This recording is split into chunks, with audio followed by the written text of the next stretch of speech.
মাছ ধরাটাও একটা উৎসব জানো তো, যেখানে জাল নয় স্মৃতি ছুঁয়ে যায়। গোদাগাড়ির বর্ষায় নদী শুধু প্লাবিত হয় না, মানুষের জীবনেও বইতে থাকে খেওয়া উৎসবের ঢেউ। শেষটা না শুনলে পুরোটা বোঝা যাবে না। রাজশাহী জেলার গোদাগাড়ি পদ্মা নদীর ধারে অবস্থিত এই জনপদ শুধু একটি উপজেলা নয়, একটি নদী নির্ভর জীবনের এক ঐতিহাসিক প্রতিচ্ছবি। বর্ষা এলে এখানকার নদী, বিল, খাল পানিতে ভরে ওঠে, আর তখনই শুরু হয় খেওয়া জাল দিয়ে মাছ ধরার উৎসব। খেওয়া জাল এক প্রকার চর জাল, যা বড় গলার মতো ছড়িয়ে ফেলা হয়।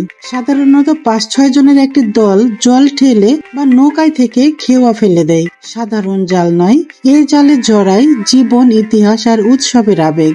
গোদাগাড়ির মানুষ শতাব্দী ধরে নদী ঘেরা জীবনযাপনে অভ্যস্ত। মোগল আমল থেকেই এই অঞ্চলে নদীকে ঘিরে জীবিকা ও সংস্কৃতির বিকাশ ঘটে।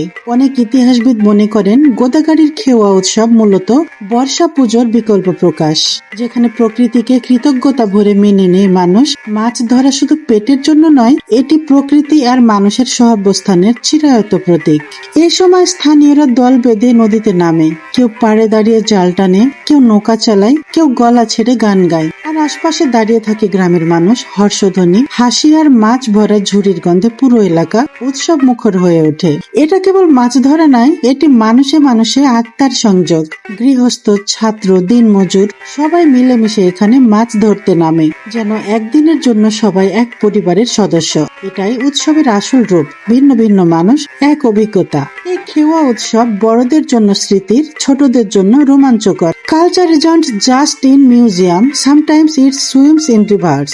এখানে ভাবো, এই খেওয়া উৎসব কি শুধু মাছ ধরার গল্প, নাকি তা জীবনের গভীরে জমে থাকা ঐতিহ্যের স্পন্দন? এই উৎসব যেন নদীর জলে ভেসে আসা গান, আর জালের ফাঁকে আটকে থাকা গল্পগুলো আমাদের পূর্বপুরুষদের রেখে যাওয়া উপহার। এই ভিডিওটি যদি তোমার মন ছুঁয়ে যায়, তবে রাত 9টার লেখাটিও তোমার হৃদয় স্পর্শ করবেই। তাই আমাকে হারিয়ে ফেলতে না চাইলে এখনই যুক্ত হয়ে যাও প্রিয় আপনজন।